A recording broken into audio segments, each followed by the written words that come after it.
泡泡岛又出新玩具了，会唱歌的大号泡泡人偶，用手摸摸脑袋还会和你对话。腰上的魔法包也是触动开关，就连魔法棒靠近嘴边释放魔法，难不成还真会吐泡泡吗？看着也没有出气孔啊。做工是真的好，拿在手上感觉都很有分量，头发还会反光，摸着特别的光滑。后面是电池仓，卷一片拔掉，怎么没反应呢？难道是得配上魔法棒？喷砂的工艺还是渐变色的，拿在手上看着就更可爱了。哦，有声音了，原来是厚黄色按钮是它的开关啊！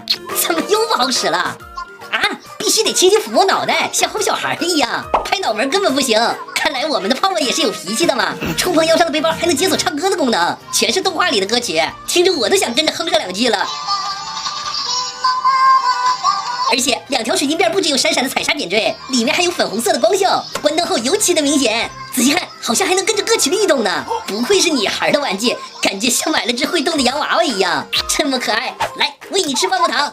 哟，差点胖了，嘴巴上还有机关玩法呢。不过看包装不应该是泡泡魔法吗？这咋光有音效没有动作呢？我去，这怎么又睡着了呢？还打上了呼噜，才玩了2分钟就累了。算了，还是给你安排2个舒适的房间休息吧，勇士主题房间和陪仔的猫咪主题房间。休息完，房间外还贴心的安排花车接送，环游整个泡泡岛。怎么样，服务的周到啊？寻梦泡泡岛无限惊喜马上到，泡泡酒店正式开始营业啦！